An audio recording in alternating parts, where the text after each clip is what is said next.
Hello दोस्तों, कैसे हैं आप सभी। मैं योगेश राणा आप सभी का स्वागत करता हूं आपके अपने प्लेटफॉर्म योगेश राणा में। तो जैसे कि आप लोगों को पता है कि सुप्रीम कोर्ट में एक और पिटीशन जारी करी गई है, याचिका जो है वो दाखिल की गई थी और जिसको सुप्रीम कोर्ट ने बिल्कुल ही क्या कर दिया है, कैंसिल कर दिया, मतलब उसको एक तरीके से खारिज कर दिया है। तो उसके ऊपर आज हम बात करने वाले हैं। तो उसमें क्या है, उसमें जैनों का अपमान की बात करी गई है, जो जैन धर्म है उनके अपमानों की बात करी गई है। तो उसके ऊपर आज हम चर्चा करने वाले हैं। सभी बच्चे, मेरे प्यारे बच्चों, सभी बच्चे जल्दी से जुड़ जाएंगे और ये इस वीडियो को मैक्सिमम सभी तक शेयर करेंगे। तो क्या बोला गया है कि जैनों का जो अपमान है वो क्या होगा, वो हिंदुस्तान नहीं सहेगा। मतलब भारत जो है वो जैन धर्म का अपमान बिल्कुल भी सहन नहीं करेगा। ऐसा क्यों बोला जा रहा है आपको मतलब बेटा, सुप्रीम कोर्ट के अंदर कोई एक वकील है, उन्होंने क्या है 4-5 पिटीशन एक साथ जारी कर दी है और ऐसी क्या करी है, उन बिल्कुल एकदम कोई बेबुनियाद पिटीशन जो है उन्होंने जारी कर दिया। वहां पे सुप्रीम कोर्ट ने उनको पूरी तरीके से क्या कर दिया है, खारिज कर दिया। और किसके ऊपर बात करी जा रही है मैं आप लोगों को बताऊंगा। वो भी एक ऐसी जो आप सुनने के बाद ये कहोगे कि ऐसा कौन सा वकील है जिसने इनके ऊपर पिटीशन जारी करी है, मतलब कि वहां पे दाखिल कर दी है। किस पे? सुप्रीम कोर्ट में। किसके ऊपर बेटा? लहसुन और प्याज के ऊपर। अब तुम खुद अचंभित हो गए होगे, क्या लहसुन होता है और जो प्याज होती है उसके ऊपर भी सुप्रीम कोर्ट के अंदर केस होगा। अब बताइए। अब ऐसे ऐसे वकील जो है वो सुप्रीम कोर्ट के अंदर क्या कर रहे हैं, इस पे पिटीशन दाखिल कर रहे हैं। सुप्रीम कोर्ट ने उसको पूरी तरीके से नकार दिया है, खारिज कर दिया है। क्या बोला गया है? सुप्रीम कोर्ट ने बोला है कि जैनों की भावना को ठेस पहुंचाएगा। क्यों पहुंचाएगा वो भी बताएंगे। सुप्रीम कोर्ट ने प्याज और लहसुन के तास्मिक, जो अब आपको पता है कि ये क्या है बेटा, तास्मिक भोजन पे बोला जाता है इनको, जो आपकी बुद्धि को कम कर देता है, या बोला जाता है कि शरीर में आलस पैदा कर देता है एक तरीके से और गलत गुणों को जागृत करता है। ठीक है, तो उसकी शोध की मांग को जनहित जारी खारिज कर दिया। जो याचिका डाली गई थी, क्या बोला गया था, ये प्रूफ करने के लिए बोला गया था। उस वकील ने क्या करा था, एक पिटीशन उसमें जारी करी थी। किस चीज के लिए? कि प्याज और लहसुन के तास्मिक गुणों पर शोध की मांग करने वाली जनहित याचिका खारिज कर दी गई। उसकी मांग ये थी कि जो तास्मिक होता है इसकी पूर्ण तरीके से एक आपकी क्या होनी चाहिए, रिसर्च होनी चाहिए। आपके पास ये पूरी तरीके से शोध करना पड़ेगा इसके ऊपर। तो सुप्रीम कोर्ट ने इसको पूरी तरीके से खारिज कर दिया है। ठीक है, ये सुप्रीम कोर्ट ने क्या बोला है, सुप्रीम कोर्ट ने तास्मिक प्याज और लहसुन वाली गोली की कड़ी निंदा आलोचना की है। वकील को चेतावनी भी दी है, मतलब वकील को अच्छे से फटकार लगाई है बढ़िया वाली, कि ऐसी पिटीशन जारी करने से पहले एक बार सोच लेना चाहिए और तब आपको पिटीशन दाखिल करनी चाहिए। तो सुप्रीम कोर्ट ने इसको पूरी तरीके से क्या कर दिया है, खारिज कर दिया है। और क्या बताया गया है, जो मुख्य न्यायाधीश है हमारे सीजीएस जो है, तो उन्होंने क्या बोला है, सूर्यकांत जी की अध्यक्षता वाली पीठ ने इसको स्पष्ट और निराधार बताकर इसको पूरी तरीके से खारिज कर दिया। क्या बोल दिया है? स्पष्ट और निराधार याचिकाओं के लिए वकील को फटकार लगाई है, बहुत तगड़ी वाली फटकार लगाई है। और कब लगाई है बेटा? ये कल की ही बात है, कल की ही बात है। 9 मार्च 8:23 पे वो पूरा जो आपका हुआ था, उस पे उनको पूरी बढ़िया वाली फटकार लगाई है। सुप्रीम कोर्ट ने बहुत अच्छा काम किया है। अब आप जानते हैं बेटा, ये सुप्रीम कोर्ट ने क्या बोला है, जो आपके पास तास्मिक भोजन और जनहित याचिका पर ऐतिहासिक टिप्पणी आप लोगों को बताई है। तो सूर्यकांत जी ने जो बोला है, क्या बोला है, जो मुख्य न्यायाधीश है हमारे, आप जैन समुदाय की भावनाओं को ठेस क्यों पहुंचाना चाहते हैं, ये वकील से उन्होंने डायरेक्ट क्वेश्चन किया है कि आप जो जैन धर्म का समुदाय है, जो जैन धर्म है हमारे, उनके समुदायों के भावनाओं को ठेस क्यों पहुंचाना चाहते हैं, ये सूर्यकांत जी ने पूछा है, जो चीफ जस्टिस है। ठीक है, अब यहां पे क्या है, मामला क्या है, उस मामले को जानते हैं। मामला आपके पास है ये कि वकील सचिन गुप्ता, अब बताओ ये कौन है, बनिया ये। अब बनिया होके इन्होंने क्या बोला है, लहसुन और प्याज के ऊपर पिटीशन जारी करी है, जो दाखिल सुप्रीम कोर्ट में करी है। वकील सचिन गुप्ता द्वारा एक जनहित याचिका दायर की गई, जिसमें प्याज और लहसुन में बताया गया कि ये क्या है, आपका एक तरीके से बोल सकते हो कि जो पुराने काल में राक्षस लोग होते थे ना, वो भोजन करते थे, उस भोजन का यहां पे बात करी गई इन्होंने। बताइए, अब तत्वों पर शोध करने के निर्देश मांगा गया था। अब इन्होंने क्या करा था, इस पे शोध किया जाए, इस पर रिसर्च की जाए, साइंटिफिक रीजन इन्होंने मांगा था कि ये आपका क्या होता है बेटा, तास्मिक भोजन की तरफ इसको बताया गया था कि वो होता है। क्लियर, ये मामला था। याचिकाकर्ता का जो तर्क था, उसने बोला कि दावा किया गया है कि गुजरात में हाल ही में भोजन में प्याज के कारण एक तलाक हुआ है। बताओ जी, तलाक की कोई और वजह तो रही नहीं, अब प्याज ही वजह रह गई है। बताओ, खाने में प्याज डालने की वजह से गुजरात में एक परिवार, मतलब एक कपल ने क्या कर दिया है, तलाक ले लिया है। ये उसका याचिका जो वकील है उन्होंने अपना तर्क दिया है, अपना ओपिनियन जो दिया है वो ये दिया है कि गुजरात में एक परिवार में खाने में प्याज डाली गई और उस प्याज की वजह से क्या हो गया, तलाक हो गया, मतलब डिवोर्स हो गया। अब तो कुछ और तो कारण रहा नहीं डिवोर्स का। बताओ कहां बताया गया अनुसार प्याज उसमें हो गया, डिवोर्स दे दिया गया। अब न्यायालय का जो फैसला है, जो सुप्रीम कोर्ट जी ने वहां पे बोला है, क्या फैसला है उसकी बात करते हैं। तो उन्होंने फैसला दिया है आपके पास, उसकी बात यहां पे देखोगे। मुख्य न्यायाधीश सूर्यकांत और जस्टिस जयमाला बगीची की पीठ ने इस याचिका को अस्पष्ट और तुच्छ बताते हुए खारिज कर दिया। मतलब इस पिटीशन को क्या कर दिया, पूरी तरीके से बर्खास्त कर दिया, कैंसिल कर दिया। क्लियर है। चेतावनी क्या दी है अदालत ने, मतलब सुप्रीम कोर्ट ने चेतावनी दिया वकील को, जो याचिका करता है उनको। अदालत ने स्पष्ट किया है कि कानूनी व्यवस्था पर अनावश्यक बोझ डालने वाले ऐसे मामलों पर भारी जुर्माना लगाया जा सकता है। मतलब जो बेबुनियाद आपकी याचिका है, जो पिटीशन ऐसी जाहिर दाखिल करी जा रही है कोर्ट के अंदर, जिनका कोई लेना देना नहीं है, उनके ऊपर सुप्रीम कोर्ट क्या लगा सकता है, भारी जुर्माना लगा सकता है। जुर्माना क्या हो सकता है, वो वकील के ऊपर भी लग सकता है, या कुछ पैसे के ऊपर लग सकता है, या उनके लाइसेंस के ऊपर भी लग सकता है। ये सुप्रीम कोर्ट ने बोला है। आगे बात करें कि हिंदू और जैन धर्म में जो शुद्धता और अहिंसा के सिद्धांत हैं, उनके ऊपर मैं बात करूंगा बेटा। तो आप यहां पे देखोगे क्या है बेटा, हिंदू और योग दर्शन। मतलब हिंदुओं में आपको पता है कि जो हिंदुओं की बहुत सारी आस्था है, बहुत सारे धर्म है। यहां पे जो हमारा जो सनातन धर्म है वो क्या कहता है, किस तरीके से कहता है। तो बेटा एक छोटा सा सिद्धांत है, उस सिद्धांत की बात करूंगा। उसमें सिद्धांत का नाम है बेटा त्रिगुण सिद्धांत। क्या है, त्रिगुण सिद्धांत। अब वो क्या कहता है, वो बोलता है इसे तास्मिक आलस्य और अज्ञानता बढ़ाने वाला, मतलब कि लहसुन और प्याज को क्या बोला गया है, लहसुन और प्याज को बोला गया कि आलस्य और अज्ञानता बढ़ाने वाला ये चीजें हैं। मतलब जो व्यक्ति आपका लहसुन और प्याज खाता है उसको क्या आएगा, आलस्य ज्यादा आएगा और अज्ञानता बढ़ाने वाला। मतलब कि एक तरीके से बोल सकते हो कि व्यक्ति मूर्ख बन सकता है ये। और राजकीय मतलब जुनून और क्रोध बढ़ाने वाला। ऑब्वियसली बात है, आपको पता है कि इनकी ह्यूमिनिटी ज्यादा होती है, मतलब कि इनमें गर्म चीजें हैं ये लहसुन और प्याज जो है, तो आपका गुस्सा ज्यादा रहेगा अगर आप लहसुन और प्याज खाते हैं। क्लियर चीजें। चलो, धर्म और मानसिक शांति के लिए इन्हें बिल्कुल अनुपयुक्त बताया गया है। कि आप अगर धर्म से जुड़े हो, जैसे कि मैं आप लोगों को बताऊं कि जो बजरंगबली की पूजा करते हैं या कोई भी भगवान जी को पूछते हैं, तो वहां बोला जाता है कि लहसुन और प्याज बिल्कुल ना खाएं। और जो हनुमान जी की पूजा करते हैं उनको तो क्लियरली बोला जाता है कि लहसुन और प्याज नहीं खाते हैं। क्लियर। तो उसमें बोला गया कि ध्यान और मानसिक शांति के लिए इन्हें बिल्कुल अनुपयुक्त माना गया है, कि आप योग नहीं कर सकते, ध्यान नहीं लगा सकते अगर आप लहसुन और प्याज खाते हैं। क्यों? क्योंकि माइंड आपका हमेशा क्रोध और जो जुनून है उससे भरा रहेगा। और योग के लिए हमें शांत होना बहुत आवश्यक है।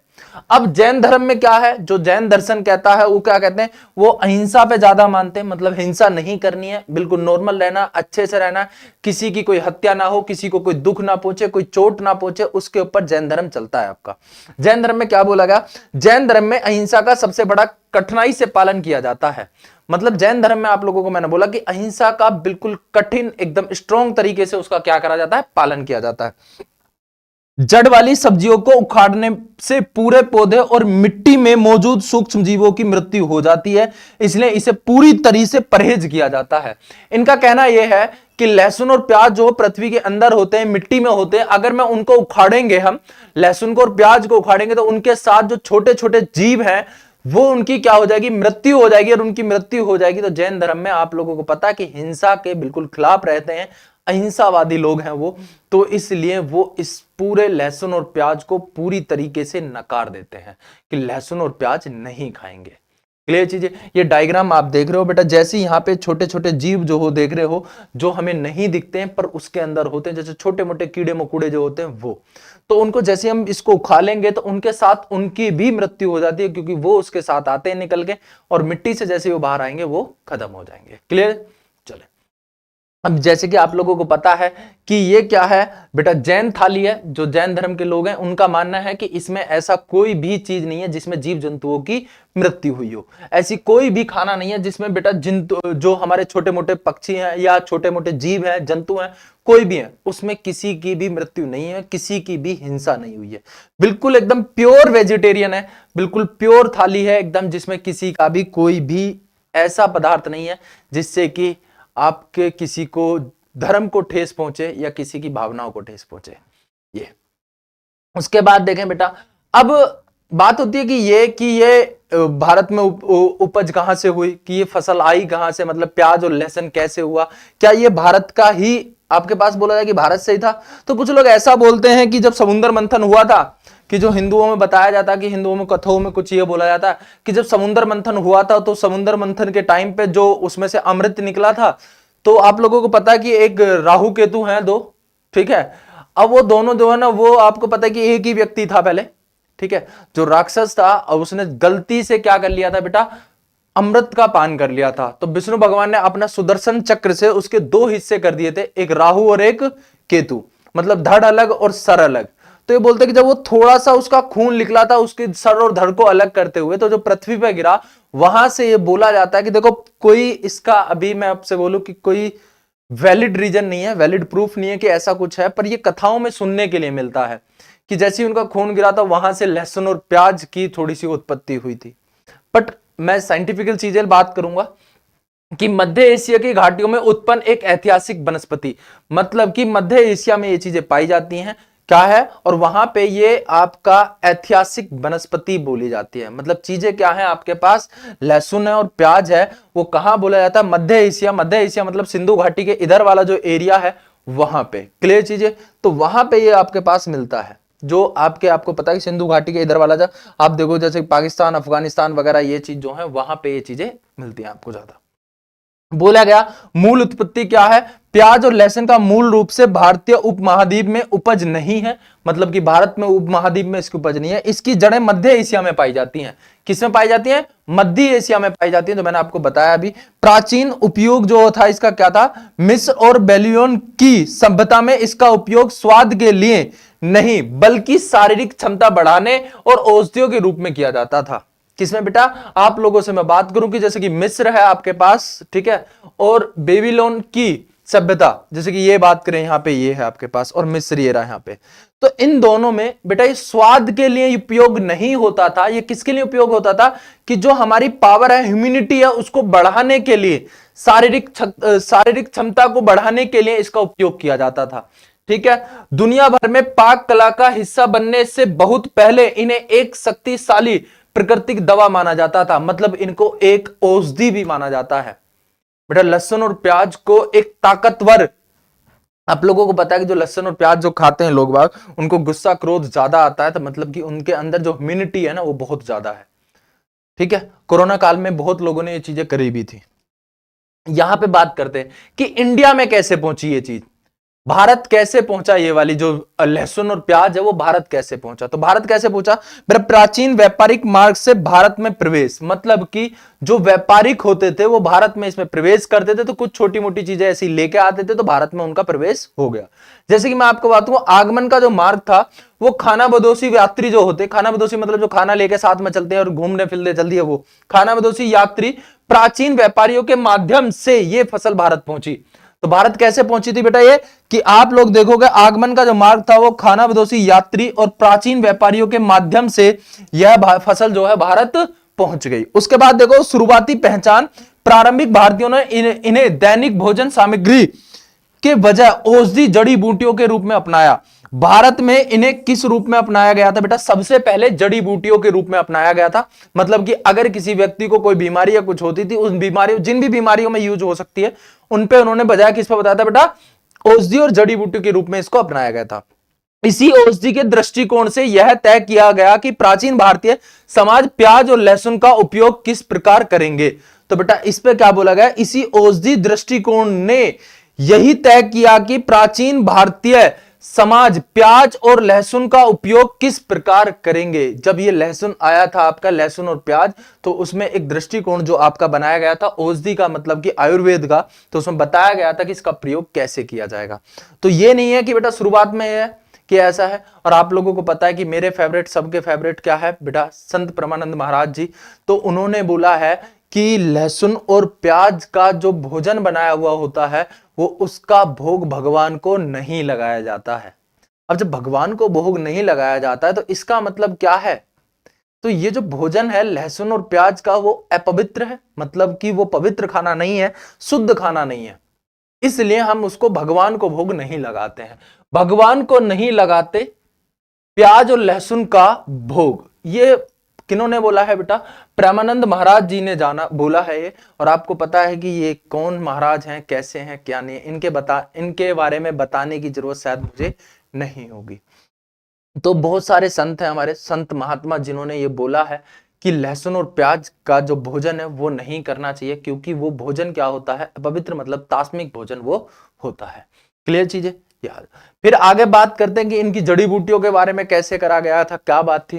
तो प्राचीन ग्रंथों में औषधियों और आहार के बीच स्पष्ट विभाजन।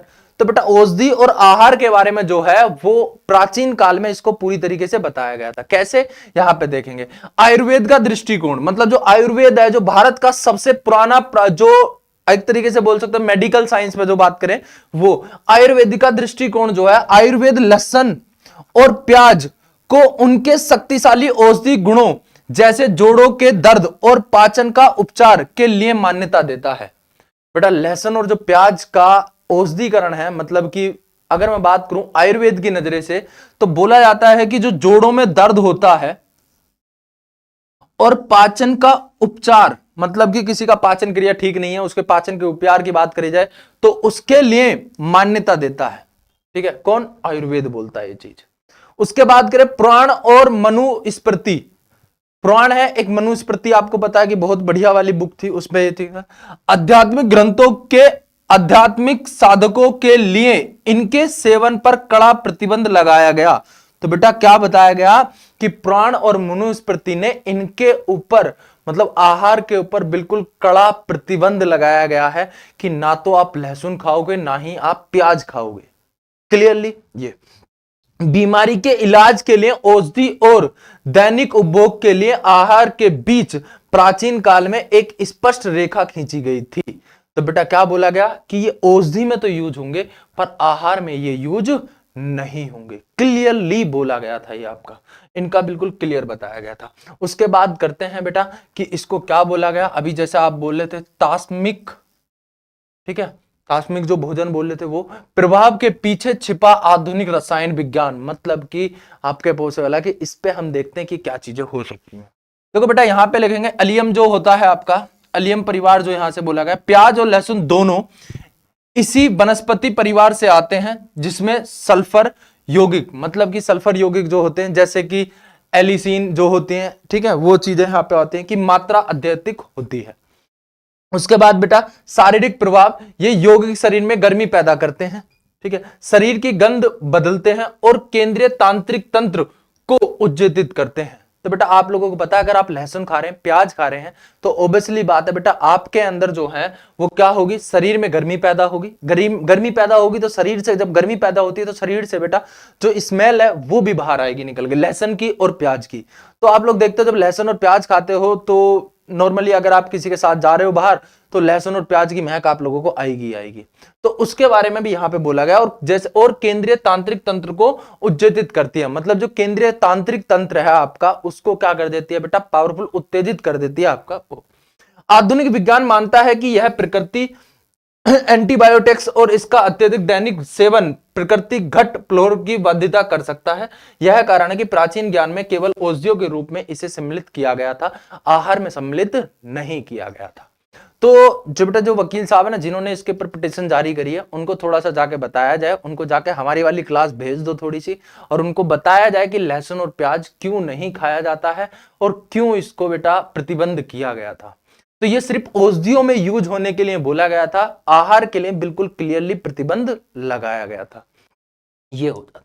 उसके बाद बेटा आपके पास अगर बात करें आस्था, विज्ञान और व्यक्तिगत स्वतंत्रता का संतुलन बनाए रखने के लिए चीजें बात करते हैं। यहां पे क्या होता है बेटा, प्याज और लहसुन का केवल भोजन नहीं है बल्कि शक्तिशाली जैव रासायनिक स्रोत है। मतलब कि आपसे अगर बताया जाए तो क्या बताया जाएगा बेटा, लहसुन और जो प्याज है वो कोई भोजन नहीं है, वो क्या है आपका बेटा, बल्कि शक्तिशाली जैव रासायनिक स्रोत है। ठीक है, ये आपके पास यहां पे बनता है। उसके बाद अगर मैं बात करूं, प्राचीन आध्यात्मिक अनुशासन और आधुनिक जीव विज्ञान दोनों इनके तीव्र प्रभावों को समान रूप से स्वीकार करते हैं। ये आपको बेटा किसने बोला कि प्राचीन आधुनिकता और दूसरा क्या है बेटा, अनुशासन और आधुनिक जीव विज्ञान दोनों इनके तीव्र प्रभाव को समान रूप से क्या करता है, स्वीकार करता है। लास्ट में बेटा कहेंगे अंतिम विचार इसके प्रकट करेंगे, क्या होगा, यह बोला गया हमारा भोजन एक बेहतर व्यक्तिगत और संवैधानिक रूप से संरक्षित विकल्प है। विज्ञान और प्राचीन इतिहास को समझने के हमारे में सांस्कृतिक जो गुण है वो सारी अधिक मजबूत है। तो आप लोग इसका सीधा निष्कर्ष ये निकल कर आता है कि हमें लहसुन और प्याज नहीं खाने चाहिए। ये हमारा जैन धर्म भी कहता है और हिंदू धर्म भी कहता है कि लहसुन और प्याज से बचें, उसे ना खाएं, क्योंकि ये जो भोजन है एक तरीके से मैं बोल दूं कि राक्षसों का भोजन है। सीधी सीधी सिंपल सी बात। ठीक है, चलिए आपके पास लास्ट पॉइंट है कि मोदी जी ने बोला है कि हम जैनों का अपमान बिल्कुल नहीं सहेंगे। और मोदी जी ने बोला है तो इसका मतलब क्या है कि जैनों का जो अपमान है वो हिंदुस्तान बिल्कुल नहीं सहेगा, भारत बिल्कुल नहीं सहेगा। कोई भी आके ऐसी पिटीशन दाखिल कर दे कोर्ट में कि लहसुन और प्याज, आज लहसुन प्याज पे करिए, कल को पता लगे कोई टमाटर पे कर देगा जाके, कल को पता लगेगा कोई सी दाल पे कर देगा जाके, तो ऐसी पिटीशन को सुप्रीम कोर्ट ने क्लियरली बोला है कि अगर कोई भी ऐसे बेबुनियाद पिटीशनों को दाखिल करता है कोर्ट में तो उसके ऊपर कड़ा जुर्माना और कड़ी कार्रवाई की जाएगी। तो मैं उम्मीद करता हूं कि आप लोगों को ये वीडियो समझ आई होगी, अच्छे से आपको क्लियर हो चुका होगा कि क्यों ये पिटीशन जारी की गई थी और क्यों सुप्रीम कोर्ट ने इसको खारिज कर दिया।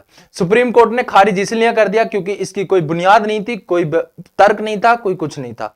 सुप्रीम कोर्ट ने बोला कि इसके आप जैन धर्म के अपमान की बात करते हो, उनकी समुदाय को क्या पहुंचेगी, ठेस पहुंचेगी उनके मन को, इसलिए सुप्रीम कोर्ट ने इसको पूरी तरीके से क्या कर दिया, कैंसिल कर दिया। और जो याचिकाकर्ता थे उनका तर्क यह था कि एक खाने में प्याज डालने की वजह से गुजरात में डिवोर्स हो गया एक परिवार का। तो ये कोई तर्क नहीं है कि परिवार में वहां पे मतलब प्याज डालने से डिवोर्स होगा, कुछ और भी कहानी रही होगी, पर उन्होंने तर्क क्या लगाया कि खाने में प्याज डाला था उसकी वजह से क्या हो गया, डिवोर्स हो गया। तो आज मैं यहीं तक करता हूं, कल मिलते हैं आपसे एक नई वीडियो के साथ। तब तक के लिए नमस्कार, जय हिंद, जय भारत बच्चों।